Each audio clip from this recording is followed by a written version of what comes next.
सफर खूबसूरत है मंजिल से भी। चलो फिर एक नई राह पर चल पड़ें। हर मोड़ पर एक नई कहानी है।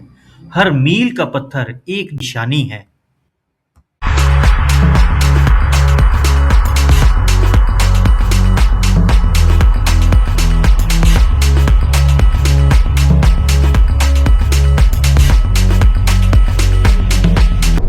मुसाफिर हूँ यारो, घर है ना ठिकाना, मुझे चलते जाना है, बस चलते जाना। गुड मॉर्निंग, नमस्ते, सलाम, सत श्री अकाल दोस्तों। तो दोस्तों, दिल्ली की रश भरी रोड से लेकर देहरादून के पहाड़ों तक आज हम सफर करने जा रहे हैं भारत के newest expressway Delhi to Dehradun के लिए, जिसका उद्घाटन किया गया था 14 अप्रैल 2026 में हमारे माननीय प्रधानमंत्री मोदी जी के द्वारा। और इस रूट पे कहा जाता है कि 2.25 से 2.5 घंटे में आप पहुंच सकते हैं देहरादून। तो उसी को टेस्ट करने के लिए आज हम निकल पड़े हैं इसी मिशन पे कि सच में ऐसा है या नहीं है। तो आइए बाकी की और अच्छी अच्छी जानकारियां जो भी वहाँ पे बीच में रूट पे आएंगी। जैसे मैंने सुना है कि वहाँ पे पेट्रोल पंप्स की भी कमी है और रिफ्रेशमेंट के लिए जो रेस्ट एरिया है वो भी अभी ओपन नहीं हुए हैं ठीक से। अभी देखते हैं क्या ओपन हुआ है क्या नहीं हुआ है। अभी तो सुना है कि टोल भी अच्छी तरह से ओपन नहीं हुए हैं। तो आइए मैं लेके चलता हूँ आपको दिल्ली से देहरादून के सफर में। तो दोस्तों, ये अभी हम द्वारका से निकल के अभी हम पहुंच चुके हैं करनाल बाईपास के पास। और यहीं से एक्चुअली ये 2 रास्ते निकलते हैं। एक तो हम जा सकते हैं अक्षरधाम के रास्ते से होते हुए, एक्सप्रेसवे ले सकते हैं हम। और दूसरा रूट अभी हम एक्चुअली हम द्वारका में हैं, तो द्वारका से हमें जो शॉर्ट रूट पड़ता है वो पड़ता है करनाल बाईपास से होते हुए। हमने करनाल बाईपास की तरफ मुड़ना नहीं है, हमने यहाँ पे जाना है ISBT की तरफ। ISBT की तरफ होते हुए हम आगे कैच करेंगे दिल्ली देहरादून एक्सप्रेसवे को। तो दोस्तों, इस सफर में मेरे साथ हैं मेरे बड़े भैया पवन जी। तो पवन भैया, आप इस रूट पे कुछ रोशनी डालेंगे? हाँ जी, गुड मॉर्निंग।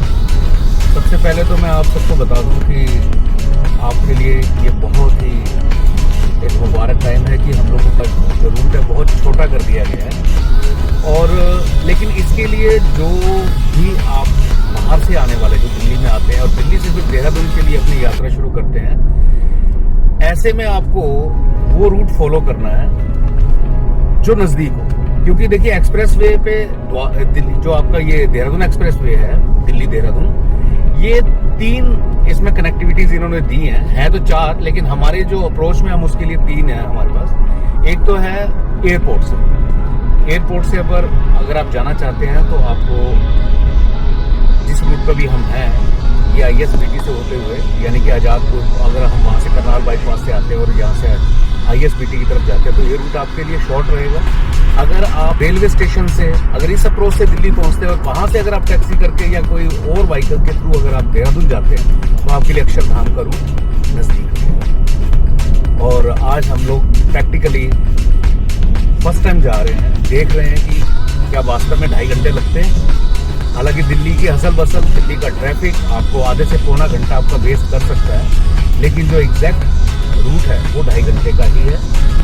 देखिए, देहरादून का रूट जो है वो अपने आप में एक डेस्टिनेशन ऐसा है जो आप इंजॉय करते हुए जाते हैं। और बस ये नॉन स्टॉप है। कुछ स्टॉपेज हैं आप रोक सकते हैं, लेकिन आप एक्सप्रेसवे पे गाड़ी नहीं रोक सकते हैं कि आप वीडियो बनाएं या वहाँ रोक सकें। हम आपको चलते चलते ही वीडियो दिखाएंगे। तो दोस्तों, कंप्लीट इंफॉर्मेशन के लिए इस वीडियो को स्किप मत करना और कंप्लीट वीडियो देखना, क्योंकि आज हम ये पूरी इंफॉर्मेशन देने वाले हैं। कितने टोल आने वाले हैं और टोल अभी स्टार्ट हुए हैं या नहीं हुए हैं, पेट्रोल पंप्स हैं या नहीं हैं, या रेस्ट एरिया है या नहीं है। जो भी चीजें ये रास्ते में आएंगी वो हम आपको बताते हुए चलेंगे। तो बने रहिए इस वीडियो के साथ। दोस्तों, अब हम एंट्री कर चुके हैं दिल्ली देहरादून एक्सप्रेसवे पे। जो कि 210 से 212 किलोमीटर का रास्ता बताया जा रहा है। और सबसे बड़ी प्रॉब्लम हमारे लिए आके ये खड़ी होगी, हमने रास्ते में सोचा था कि पेट्रोल टैंक फुल करवा लेंगे गाड़ी का, और अभी हमें पहले पेट्रोल पंप देखना पड़ेगा। बातों बातों में हम भूल ही चुके कि पेट्रोल भी डलवाना है। अभी आगे देखते हैं, कोई पेट्रोल पंप मिल जाए तो पहले पेट्रोल डलवाएंगे और आपको भी इन्फॉर्म करते रहेंगे कि कहाँ से डलवा सकते हैं पेट्रोल। तो आपको लगता है कि ये बीच में एग्जिट भी तो होगा कहीं? देखते हैं। मैं भी फर्स्ट टाइम इस रूट से आ रहा हूँ, क्योंकि मैं तो पुराने रूट से ही जाया करता था। एक्सप्रेसवे का उद्घाटन के बाद पहला चांस है मेरा जाने का। बाकी मेरे को लग रहा है कि कैसी पेट्रोल पंप नज़र आ रहा है, देखते हैं कैसी। और दोस्तों, दिल्ली से निकलने के बाद ये हमारा आ चुका है पहला टोल, जो कि लोनी का है। Loni toll plaza. Loni toll plaza ये उनके लिए जो जनकपुरी, तिलक नगर या आजादपुर, जो इस तरफ से द्वारका एक्सप्रेसवे पे चढ़ना चाहते हैं, उनके लिए यहाँ से एंट्री बनती है, जो कि नज़दीक है। लेकिन अगर आप कनॉट प्लेस में हैं, आप डिफेंस में हैं, आप लाजपत नगर हैं, आप नोएडा में हैं, तो तब आपकी एंट्री जो है वो उसी अक्षरधाम मंदिर की तरफ से आप एंट्री इस रूट पे करेंगे। तो दोस्तों, जैसे मैंने आपको बताया कि बातों बातों में हम भूल चुके थे पेट्रोल डलवाना गाड़ी में, और फाइनली हमें बागपत जहाँ से रहता है 18 किलोमीटर, वहाँ से हमने एक एग्ज़िट लिया और वहीं पे पास में हमें थोड़ा सा कोई 1 किलोमीटर चलने के बाद हमें पेट्रोल पंप मिल गया। और अब हम आगे यहाँ से प्रोसीड करेंगे। तो दोस्तों, फाइनली हमने पेट्रोल डलवा लिया है गाड़ी में। और आपको भी बताना चाहूँगा कि अगर गलती से आपने पहले पेट्रोल नहीं डलवाया है, तो ये यूपी का एक एरिया है पंचलोक।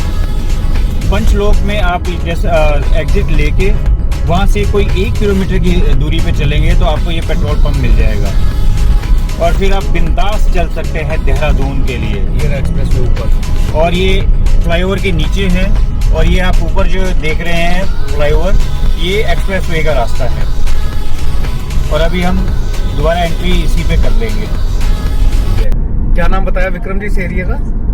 पंचलोक। पंचलोक में ही पहला टोल हम लोग चालू नहीं हुआ है।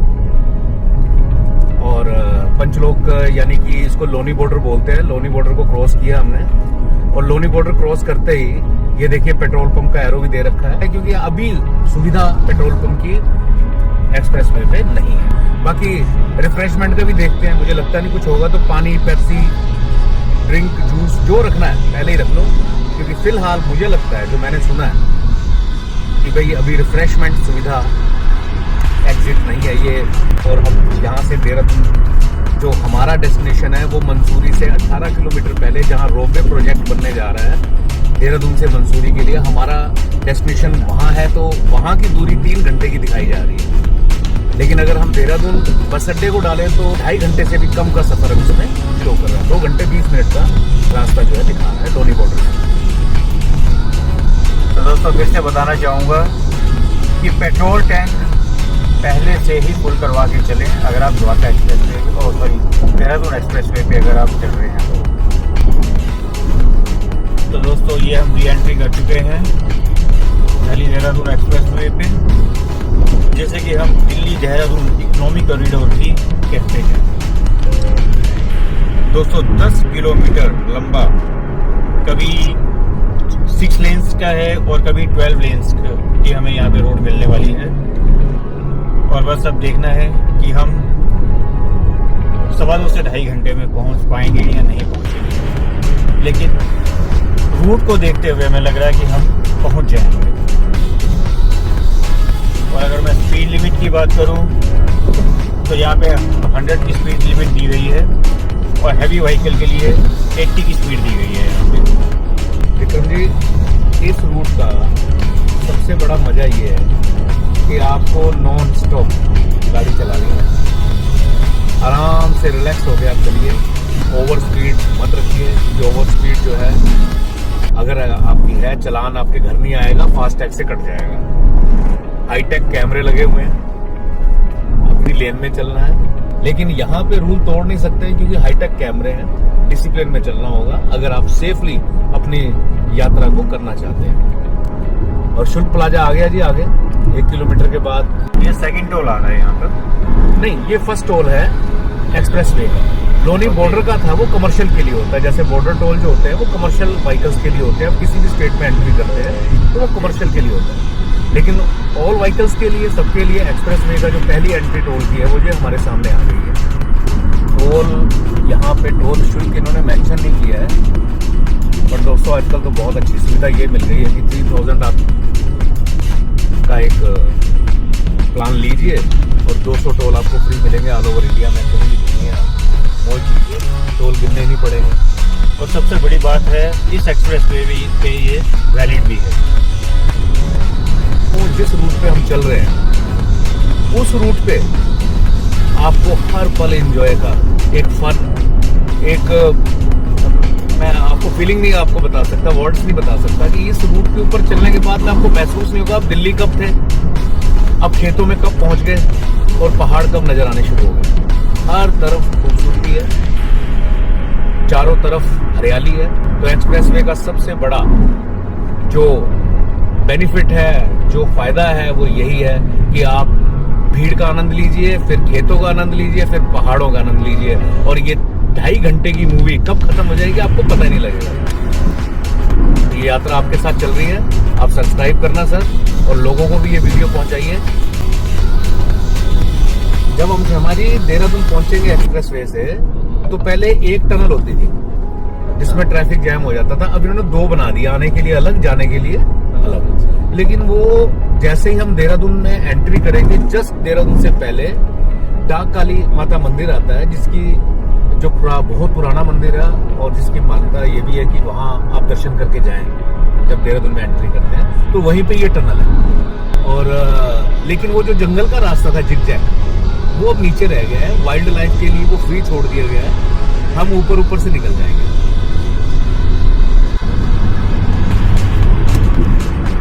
और दोस्तों यहाँ से हमें करीब 2 घंटे 10 मिनट का रास्ता दिखा रहा है और यहाँ से अभी शामली रह चुका है 37 किलोमीटर के आसपास। और रोड काफ़ी स्मूथ है, कोई इतना कुछ खास जंपिंग वगैरह नहीं है रोड पे। एकदम स्मूथ गाड़ी चल रही है हमारी और कोई हमें खास ट्रैफिक इतना नहीं मिल रहा है अभी। हालांकि अब सीजन स्टार्ट हो चुका है, टूरिस्ट वगैरह जो है निकलने शुरू हो चुके हैं, छुट्टियाँ स्टार्ट हो चुकी हैं। जी, मैं ये कह रहा था कि जैसे आजकल पैकेजेस आप दे रहे हैं अपने shanindiatrip.com के, तो अभी मेरे हिसाब से तो 4 धाम चल रहा है, उत्तराखंड भी भेज रहे हैं आप। और पीछे मेरे दोस्त गए थे कश्मीर, बड़ी मौज लेके आए हैं, बड़ा मजा आया उनको। और बता रहे हैं कि इस बार का मौसम कुछ अलग है, ज़्यादा गर्मी नहीं है, ठंड है वहाँ पे। और बड़ी तारीफ कर रहे हैं कि कश्मीरियों ने बड़ा एंजॉय करवाया उनको। तो सर, कश्मीर के पैकेज भी दे रहे हैं इस बार आप? काफ़ी चल रहे हैं हमारे कश्मीर के पैकेजेस अभी। और सबसे बड़ी बात है कि अभी मई जून की अगर हम बात करें तो सबसे ज़्यादा अगर लोग कहते हैं कि हमें स्नो देखनी है, तो स्नो देखने के लिए आप मई जून में अगर आपको स्नो मिल सकती है तो गुलमर्ग में मिल सकती है, सोनमर्ग में मिल जाती है स्नो। अच्छा फ्रेंड्स, एक देखो हम आपस में बातें करते जा रहे हैं और इन्फॉर्मेशन भी बड़ा मजा आ रहा है इन्फॉर्मेशन लेने का ऐसे रूट पे। और वो एक एटमॉस्फेयर भी बड़ा प्यारा बन गया ना इन चीज़ों के लिए बात करनी। लेकिन पीछे देखिए, ये डॉक्टर साहब है और ये शर्मा जी बैठे हैं हमारे। एक्चुअली क्या था दोस्तों, ये हमारा जो टूर बना है इसका एक कारण यह भी है कि अचानक कल इवनिंग में हमारी यही बातें हो रही थी कि क्या सच में ये 6 घंटे का सफर हम 2.5 घंटे में कर सकते हैं या नहीं कर सकते हैं। तो ये मेनली हमारे जो शर्मा सर बैठे हैं ये भी बात कर रहे थे और ये हमारे अंकल हैं ये भी बात कर रहे थे इसी सिलसिले में। और बैठते ही मतलब बातें करते करते ही हमारा अचानक प्रोग्राम बना कि चलो इस बार टेस्ट कर ही लिया जाता है इस रूट का।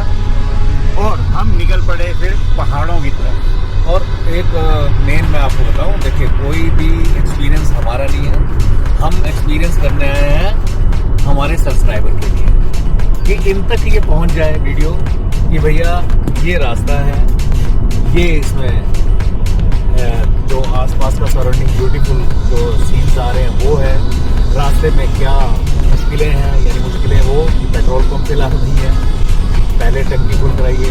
मुश्किल है वो कि अभी रिफ्रेशमेंट का और रेस्ट का भी फिलहाल कोई सुविधा भी नहीं है। और फायदे ये है कि बस खूबसूरती रास्ते में नज़र आ रही है नेचर की। तो ये टूर आप लोगों के लिए बनाया हम लोगों ने। तो विक्रम जी इस रूट के ऊपर एक खूबसूरत सा कोई गाना बजाए। आप हर रील में एक गाना जरूर डालते हैं, तो कुछ हो जाए इसके लिए। मुसाफिर हूँ यारो, घर है ना ठिकाना, मुझे चलते जाना है, बस चलते जाना। सब तो मुसाफिर बनिए, हिंदुस्तान को देखिए, धरती पर आए हैं दुनिया देखने के लिए, दुनिया देखिए। जय हो, जय भारत। सो एंजॉय कीजिए।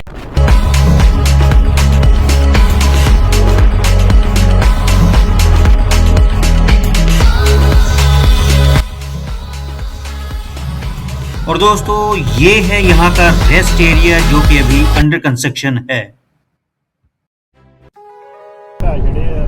देहरादून 82 किलोमीटर, हरिद्वार 60 किलोमीटर रह गया अब यहाँ से दोस्तों। और दोस्तों अगर मैं बात करूँ कि बीच बीच में जो हमें एग्जिट्स जो मिलनी है, अगर हम यूपी साइड से बात करें तो जो मेन कट आ रहे हैं वो कट है बागपत से, शामली से और सहारनपुर से, जिसमें आप ये इस रूट को आप कैच कर सकते हैं।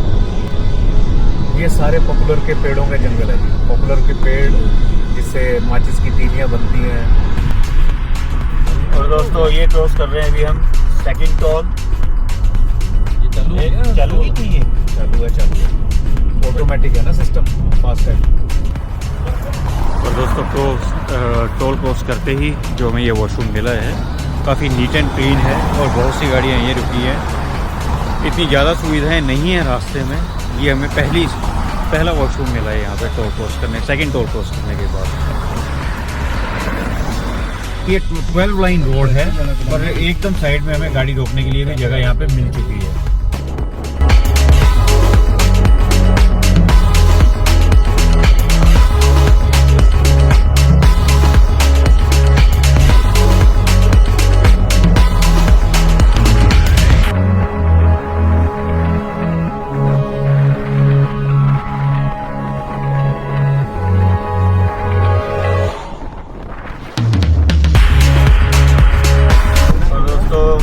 आ चुका है यहाँ का थर्ड टोल, 85 रुपीज़ का है।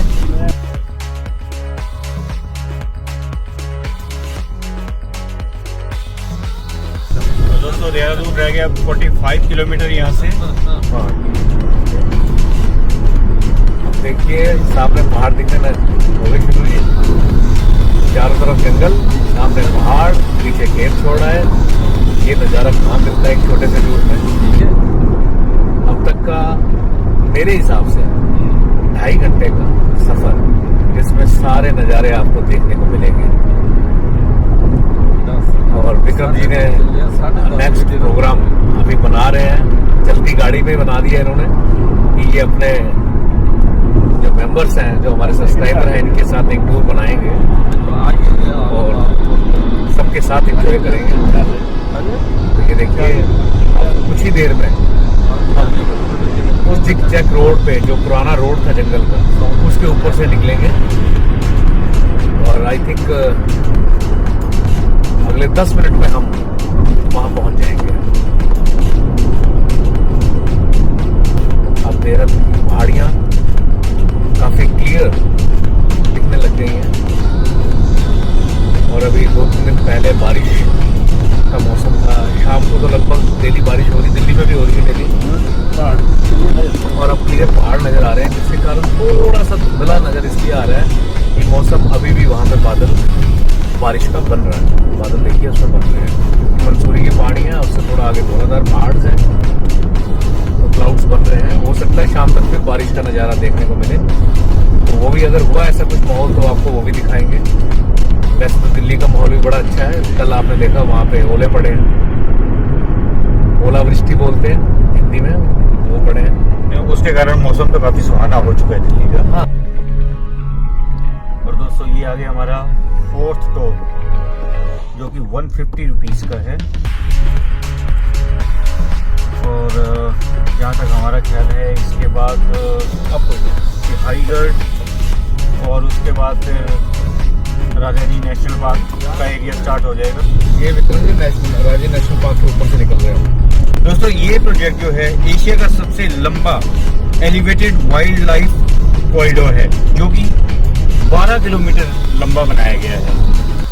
राजा नेशनल पार्क के ऊपर से ये फ्लाईओवर बनाया गया है। दोनों तरफ नीचे हाथियों के लिए संरक्षण के लिए जो है वो पूरा उसको पैक किया गया है। बाकी दोनों तरफ ही वो फॉरेस्ट है, हम आपको दिखा नहीं सकते। देखिए फिर से साइन दिया है इन्होंने वाइल्ड लाइफ एरिया, लेकिन ये वाइल्ड लाइफ एरिया इस फ्लाईओवर के नीचे है। ऊपर किसी प्रकार से कोई डिस्टर्बेंस ना तो हम लोगों को ना हम उनको कर सकते हैं डिस्टर्ब। तो जी इसका नाम राजा जी नेशनल पार्क ही क्यों रखा गया? इसलिए रखा गया कि ज्यादातर इसमें हाथी हैं। और भी तो जानवर वैसे और जानवर हैं, बट ज्यादा हाथियों के कारण ही इनका नाम राजा नेशनल पार्क रखा गया है। और बाकी जानवर हैं, लेकिन जैसे आप जाते हैं रणथंभौर जाएंगे तो उनको टाइगर रिजॉर्ट्स के नाम से बोलते हैं कि शेर है तो उनके नाम से उसको बनाया गया। हर तरीके से जहां जिसकी जनसंख्या ज्यादा होती है उसी के नाम से उस पार्क को रखा जाता है। और बताया जाता है कि एक टाइम ऐसा था कि सड़क पर हाथी आ जाते थे तो 1.5-2 घंटे का ट्रैफिक जैम हो जाता था, क्योंकि अलाउ नहीं होता था कि आप वहां से जब तक हाथी आप गाड़ी को निकाल सकें, आपको डैमेज कर सकते हैं, नुकसान कर सकते हैं, क्योंकि उनके बच्चे भी साथ में होते हैं। लेकिन ये फ्लाईओवर बनने से नीचे सब कुछ सुरक्षित है, हम उनको डिस्टर्ब नहीं करते, वो हमें डिस्टर्ब नहीं करते। ये आ गया जंगल, इसके अंदर आपको ऐसे ऐसे पक्षी मिलेंगे, उनकी सुबह सुबह आपको आवाज सुनने को मिलेगी। अगर कभी आपको मौका मिले देहरादून आप आए तो इस पहाड़ों पे आप अगर आएंगे तो आपको ऐसे ऐसे पक्षी मिलेंगे शायद आपने कभी देखे ही नहीं होंगे। ये देखिए अब ये ऊपर से फ्लाई करता हुआ निकला है, बट उसकी वीडियो नहीं बन सकती थी क्योंकि हम यहाँ इस फ्लाईओवर पे गाड़ी को रोक नहीं सकते, स्लो नहीं कर सकते। एक लिमिट स्पीड पे हमें इसको चलाना ही पड़ेगा। और उसके अलावा ये जो जंगल आप देख रहे हैं आगे, इसके अंदर आपको छोटे छोटे जीव जैसे नेवला टाइप में और लोमड़ी, उसके अलावा लकड़बग्गों की संख्या घट गई है क्योंकि काफी देर तक ये एरिया एक दूसरे को काटता रहा, क्योंकि बीच पे ट्रैफिक रहता था। जंगल के बीच में से निकल के हम लोग जाते थे तो हमारी एक डिस्टर्बेंस इंसानों की जो थी वो जानवरों की जिंदगी में बहुत ज्यादा थी, लेकिन अब वो फ्रीडम उनको मिल चुकी है। ये देखिए, और एक चीज आपने पढ़ी अभी, आपने क्या लिखा था, नो स्मोक जोन। देखिए ड्रिंक करने वाले या स्मोक करने वाले हर जगह खड़े होकर सिगरेट पीना शुरू, लेकिन यहाँ पे लिखा हुआ है नो स्मोक जोन, यानी कि आप पोल्यूशन के अंदर रहना सीख चुके हैं बट जानवरों ने नहीं सीखा, तो कृपया उनको पोल्यूशन से दूर रखें। तो सिगरेट पीना भी मना है, वो लिखा गया है नो स्मोक जोन। ये टोटली, लेकिन यहाँ हाथी नहीं है। हाथी का जंगल पीछे राजा जी नेशनल पार्क रह गया। ये पहाड़ है, हाथी पहाड़ों में सरवाइव नहीं कर पाते हैं, तो इसलिए यहाँ आपको वो नहीं मिलेंगे। यहाँ आपको बंदर मिलेंगे, यहाँ पे आपको नेवले मिल जाएंगे। पहले पवन जी यहाँ नील गाय भी, नील गाय नहीं, यहाँ पे हिरन की एक ब्रीड है जिसको बोलते हैं काकड़, पहाड़ी लोग उसको काकड़ बोलते हैं। वो नील गाय की तरह ही लगता है, उसी की एक ब्रीड मानी जाती है। नील गाय जो काकड़ है, लोकल लोगों ने उसका शिकार बहुत किया जिसके कारण उसकी संख्या बहुत घट गई, लेकिन अब धीरे धीरे दोबारा से उनको संरक्षण मिल रहा है तो वो फिर आएंगे, देखेंगे आप जंगलों में, आपको दिखेंगे वो। तो जगह जगह आप देख रहे हैं हाथियों के निशान इनके लिखा है। और एक नीचे और लिखा है, बहुत अच्छी बात, honking zone, no honking zone. Horn नहीं मारना आपने, क्योंकि आप ऊपर चलते चलते भी अगर हॉर्न मारते हैं तो नीचे उन जानवरों को तकलीफ होती है, वो डर जाते हैं। तो बड़ा गवर्नमेंट ने बड़ा ध्यान दिया है, बड़ा सोचा है इनके बारे में, और हम लोगों को भी सोचना चाहिए क्योंकि सब कुछ गवर्नमेंट नहीं कर सकती। 140 करोड़ की पॉपुलेशन और जो टूरिज्म प्लेसेस हैं इनको सेव करने का सबसे बड़ा जो श्रेय है, सबसे ज्यादा जो हेल्प चाहिए वो हम लोगों से चाहिए, ना कि हम ये कहेंगे गवर्नमेंट इसको करे। ये देखिए एक और चीज लिखी हुई है कि बंदरों को खाना मत डालें। अगर आप खाने के लिए बंदरों को कुछ देंगे तो ऑब्वियस है वो इस एक्सप्रेस वे में भी आके बैठना शुरू कर देंगे, वो एक्सीडेंट का कारण बन सकते हैं, आप गाड़ी स्लो करेंगे। इसलिए किसी भी जानवर को कुछ भी आप खाना वगैरह ना डालें, चने डालना, कई चीजें डालते हैं लोग। तो लगभग जंगल खत्म है जी, देहरादून में एंट्री करने वाले हैं। दोस्तों ये हम एक्सप्रेसवे पे थे, लेकिन लेफ्ट से आप जस्ट पहले ही टनल से देखेंगे डाक काली माता मंदिर। डाट काली माता मंदिर के लिए रास्ता अलग से निकाल दिया गया है ताकि आप आसानी से जा सके। ये देखिए नीचे लिखा हुआ है भारतीय राष्ट्रीय राजमार्ग, और ये माता के मंदिर के लिए स्पेशल, डाट काली माता मंदिर के लिए स्पेशल ये रास्ता दिया है, जहाँ पे उद्घाटन के समय मोदी जी भी माता जी के दर्शन करने, आशीर्वाद देने गए थे। दोस्तों हम इस वक्त गुजर रहे हैं ऐतिहासिक डाट काली टनल से, जो कि दिल्ली देहरादून एक्सप्रेसवे प्रोजेक्ट पर प्रसिद्ध मां डाट काली सिद्ध पीठ मंदिर के बिल्कुल नीचे से गुजरती है, जिससे दिल्ली और देहरादून के बीच के सफर को काफी कम कर दिया गया है। और दोस्तों ये हमारा वेलकम हो रहा है उत्तराखंड में, और देहरादून में हम एंट्री कर चुके हैं, और यहाँ से रेलवे स्टेशन रह गया 8 किलोमीटर और बस अड्डा है मात्र 3 किलोमीटर की दूरी पे। तो दोस्तों वही है कि जो हमें यहाँ पे टाइमिंग लगा है कि दिल्ली के ट्रैफिक के कारण 3.5 घंटे में लगे। हमने एग्जैक्ट देखा है कि दिल्ली के ट्रैफिक को अगर हम कवर करते हुए आते हैं तो बॉर्डर टू बॉर्डर एग्जैक्ट जो है वो 2.5 घंटे ही लगे हैं।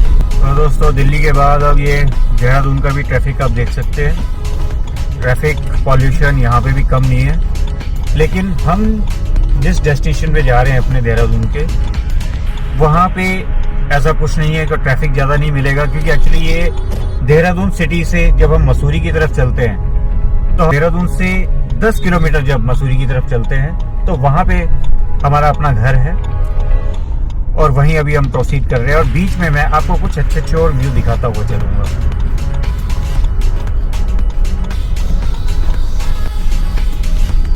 तो दोस्तों finally Delhi Dehradun expressway cross करने के बाद अब हम पहुंचने वाले हैं अपने देहरादून वाले घर में, और उससे पहले आप ये शानदार वादियां देख सकते हैं जो सीधा हमारे घर की तरफ जा रही है। ये देखिए